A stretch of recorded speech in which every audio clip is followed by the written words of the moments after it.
J'ai trouvé cet article sur les professions les plus recherchées sur Google, très intéressant. Mais je me pose une question. Êtes-vous plutôt pour ou contre les croissants de métier d'influenceur? Personnellement, je suis plutôt contre. Je trouve que c'est une profession qui manque de stabilité et qui est trop centrée sur l'apparence et les réseaux sociaux. Et je préfère les carrières formelles qui demandent des compétences et des diplômes spécifiques. Oui, je suis d'accord avec toi, mais je pense que la génération actuelle est plus entière par les métiers qui offrent plus de liberté, de la créativité. Et pour beaucoup de jeunes, devenir influenceur est une manière de s'exprimer et de faire atteindre leur voix. Je comprends cette envie de liberté, mais je pense que cela ne doit pas se faire au détriment des carrières formelles. Les professions comme avocat, médecin ou ingénieur sont indispensables à la société et demandent beaucoup de travail et d'investissement. Il ne faut pas sous-estimer leur importance.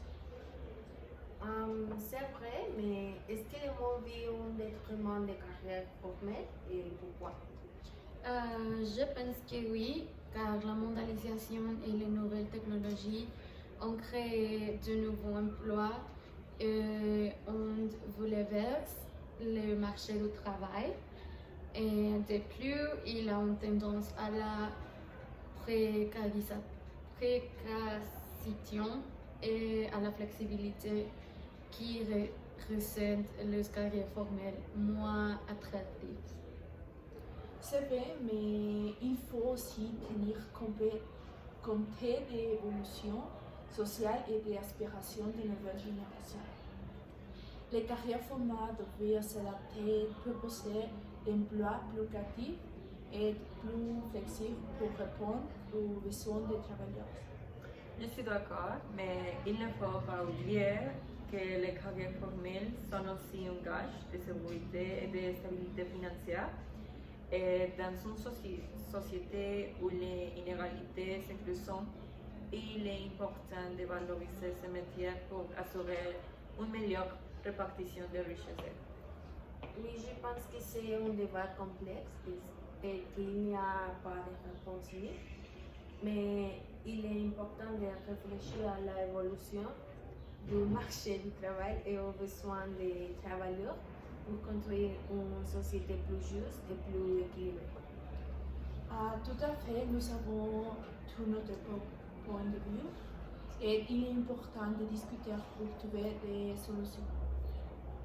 Je suis d'accord avec toi, Camille. Le marché du travail évolue rapidement et de manière indispensable, ce qui peut rendre difficile pour les jeunes de planifier leur carrière. De plus, la pandémie de COVID-19 a bouleversé l'économie mondiale et a rendu encore plus difficile la recherche d'emploi.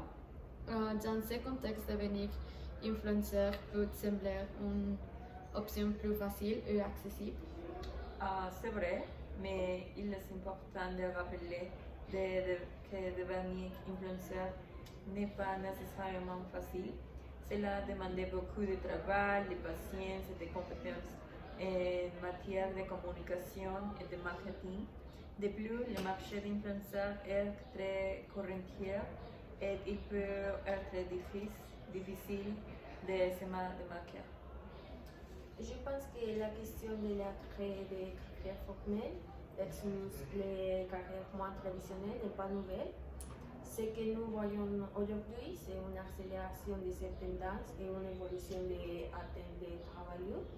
Nous devons être prêts à nous adapter à ces changements et trouver des moyens de valoriser les différents types de travail. Tout à fait. Et cela peut passer par une évolution de l'éducation et de la formation professionnelle.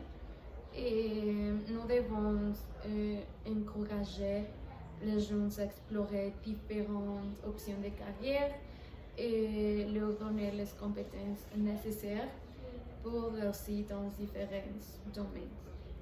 Je suis d'accord. Je pense que cela peut également passer par une reconnaissance et une valorisation des compétences non formelles, telles que les compétences en communication, en créativité et innovation.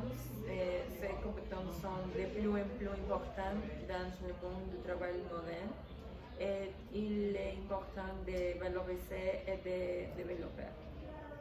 En fin de compte, nous devons tous travailler ensemble pour trouver des solutions pour l'avenir du marché du travail. Nous avons tous notre rôle à jouer, que ce soit en tant qu'employeurs, éducateurs ou citoyens. En travaillant ensemble, nous pouvons construire une société plus juste et plus équilibrée pour tous.